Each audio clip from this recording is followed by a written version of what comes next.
minha fala terapêutica de hoje, da série A Clausura Necessária, é sobre quando dois parceiros ficaram confinados, que eu chamei de um casal de prisioneiros. Eu sou Luíse Madeira, psicóloga, terapeuta de casais, gravando para o canal New Me. Uma das questões importantes deste momento histórico doloroso, entre muitos outros, é o confinamento. O confinamento tem repercussões emocionais muito significativas para cada pessoa e pode ter desdobramentos e reverberações irreversíveis para o casal. De repente, só os dois, tendo que enfrentar a qualidade do vínculo. Pode ser pesado, mas pode ser maravilhoso.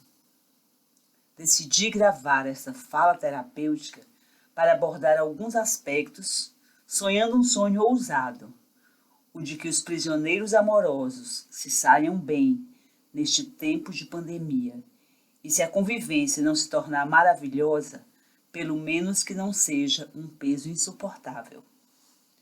O que acontece quando o casal fica sozinho? Aparece a necessidade de um enxergar o outro, e isso pode ser desastroso. Eu me lembro de uma brincadeira que eu fazia antigamente, antes de existirem os celulares. No restaurante, eu olhava para as mesas onde havia casais sozinhos e dizia para o meu marido: vou dizer quanto tempo de relacionamento cada casal aqui tem. Aquele ali acabou de se conhecer. Aquele tem uns 5 anos. Aquele outro deve ter uns 17.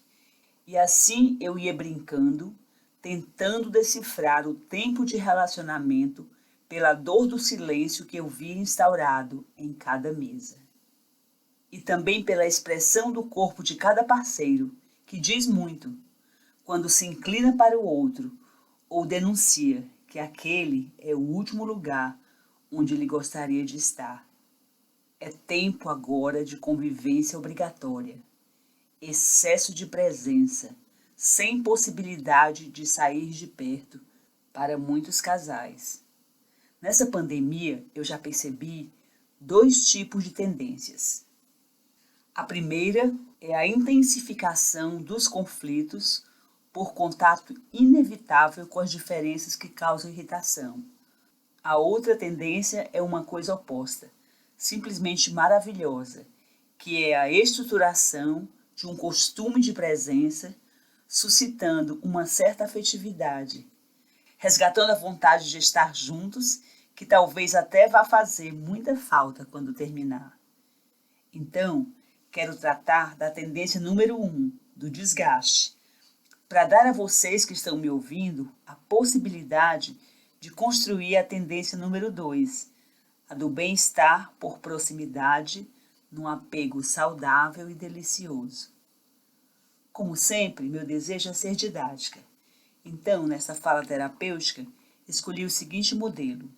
Vou falar sobre cada item em 2 etapas, comentando o problema e já oferecendo em seguida uma pequena proposta de solução.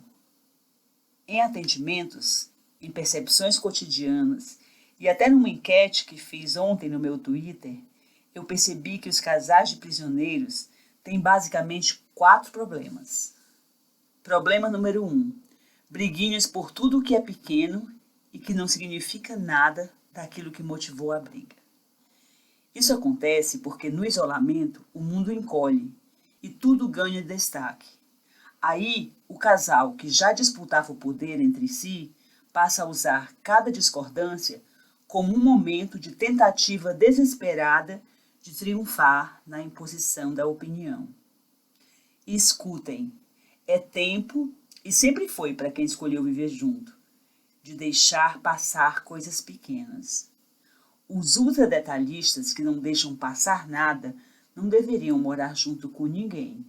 Se você é assim, esse ou essa perfeccionista do caramba, eu sugiro que ao terminar a pandemia, pense em construir seu império chatíssimo do detalhe, onde você seja o monarca e imponha sua vontade soberana. Detalhistas são candidatos a uma solidão inexorável. Portanto, parem de disputar pequenos poderes cotidianos, porque isso só traz tristeza, raiva e vontade de se afastar. Problema número 2. Falta de respeito pelas diferenças. Nesses longos anos, sendo terapeuta de casais, se há uma coisa da qual tenho certeza, é de que os iguais não se ajuntam. Também não acho que os opostos se atraem. Para mim, são os diferentes. E eu tenho uma teoria, a de que no início da relação, a gente se apaixona mais por aquilo que o outro é e nós não somos. Um tipo de reflexo do desejo de ser como o outro é. Isso é muita poesia, não é, gente? Acontece que, com o tempo, aquela ilusão de que aprenderíamos a ser aquilo que achávamos interessante passa a nos irritar, porque nos sentimos enganados pela paixão.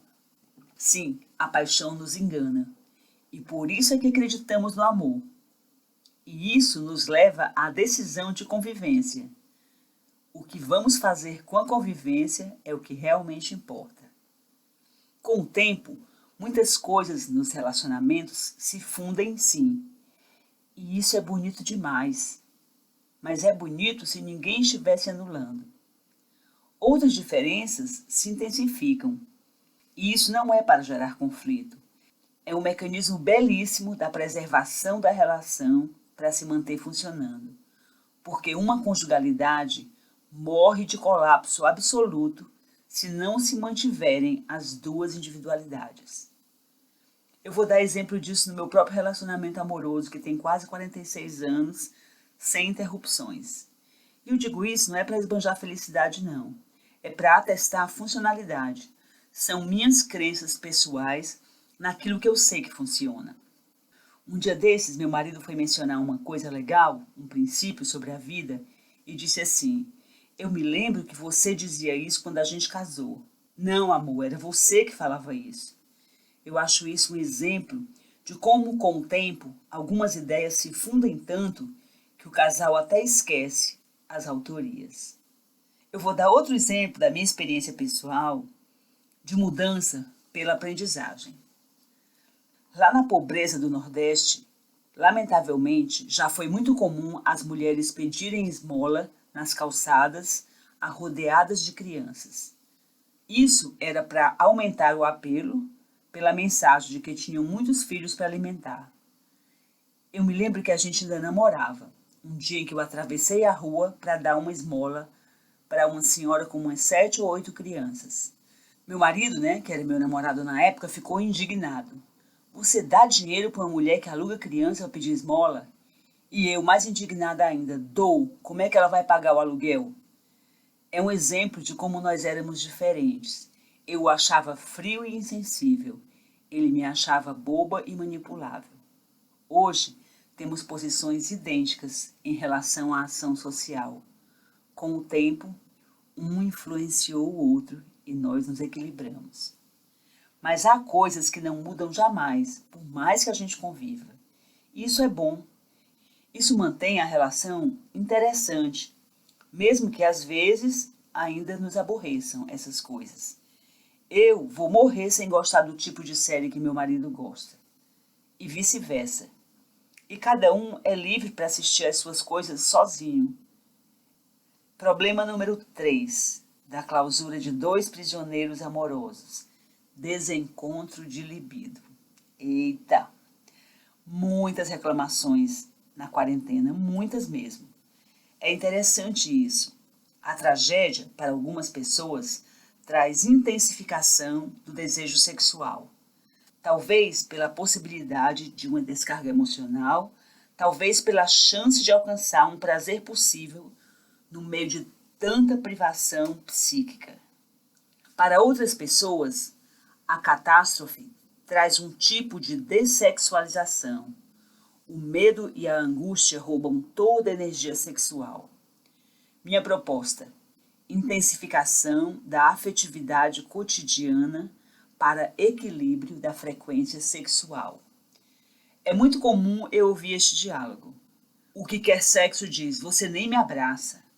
O que não quer: Não te abraço porque você já quer mais quando eu te abraço. Eu digo para vocês, aqui nessa fala terapêutica, se abracem, se beijem, mesmo sem a intenção do sexo em seguida, porque ele vai surgir naturalmente, sem virar uma nova briga de poder.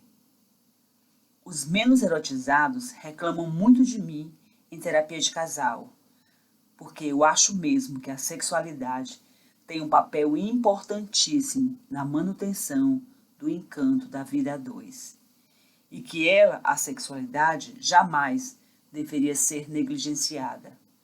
Mas também sou totalmente contra a cobrança, porque ao invés de seduzir, ela afasta. Cultivem muito o afeto cotidiano. Cultivem, porque assim a sexualidade vai se ajustar, eu tenho certeza. Problema número 4. Diálogo deficiente. Desde que eu comecei a clínica de casais, quase tudo mudou sobre o amor. Menos a necessidade imprescindível, irrevogável, irreversível de duas pessoas saberem conversar. Em tempos de confinamento, os dois prisioneiros nunca precisaram tanto negociar como agora. São muitas questões. Tarefas cotidianas domésticas que precisam ser divididas de forma justa. Cuidados e atenção às questões dos hábitos de cada um. Acertos sobre as condições de home office de cada um. Diálogo sobre discordâncias antes que elas virem uma briga desnecessária. Compreensão das brigas necessárias para tirar delas uma aprendizagem sobre a dinâmica da formação dos conflitos e por aí vai. É isso. A casa dos prisioneiros virou a sede oficial dos relacionamentos e não pode ser o endereço da crise, mas pode ser a moradia da leveza. O que é importante nessa mudança de paradigma? Eu vou dizer algumas coisas. Evitar teimosias, que é uma tendência muito comum e muito infantil. Eu aprendi sobre teimosia com minha filha quando ela tinha uns 4, 5 anos. Nós começamos a cantar uma música e em algum momento eu falei uma palavra e ela falou uma palavra diferente. E eu falei, não é assim, filha. Ela disse, mamãe, é assim. Eu disse, então vamos fazer o seguinte, você pensa que é do seu jeito, eu penso que é do meu. Quando a música tocar, a gente vai tirar dúvida, certo? Ela falou uma coisa marcante para mim. Não, mamãe, teima, por favor, teima. Naquele dia eu aprendi o valor de teimar para uma criança. A disputa para ver quem está certo. E um certo prazer em definir essa posição. Por isso, casais, evitar teimosia é um jeito bom de não ser infantil. Outra coisa importante é falar de sentimentos. Na clausura, é indispensável saber dizer: isso que você fez me deixou triste, isso me deixou com raiva, isso me gerou uma dúvida, sei lá. Para isso, eu sugiro uma fala terapêutica que eu gravei exatamente a respeito de falar de sentimentos. Outra coisa importante é entender os momentos de companhia e respeitar intensamente a necessidade de espaço. Cada um pode ficar num cômodo da casa. Isso é uma forma boa de funcionar. E muitas vezes no mesmo cômodo, também como uma ótima opção de convivência. Mas há momentos e eles precisam ser discernidos. Outro ponto é desistir de controlar. Isso é essencial. Já vi casais, agora, que passaram a controlar até a hora que o outro toma banho. Não faça isso. Amor é contexto de manutenção, de liberdade de ser. Outro ponto importante, aproveitar o tempo para observar o outro com carinho e, consequentemente, passar a conhecer mais como ele funciona. Que tempo bom para fazer isso, que chance boa. Outra recomendação minha nesse tempo de pandemia, de clausura 2, rebaixar o sistema de punições. Já estamos sendo muito punidos. Não sejamos agravadores dessa sensação ruim de castigo. Sugiro outra coisa, desistir do individualismo, mas respeitar a individualidade. O outro ponto que quero destacar, talvez um dos últimos, porque está ficando muito longa essa fala, eu sugiro tornar a vida mais divertida na clausura. Contar piadas, compartilhar coisas engraçadas, colocar música no cotidiano da prisão, fazer comidinhas e bebidinhas especiais, dançar, sim, dançar. Por que não? Isso é viver o agora. É isso. Cabe a nós, prisioneiros, decidir como tratar nosso companheiro ou companheira de cela. Nunca houve um tempo tão propício para plantar as sementes da tolerância.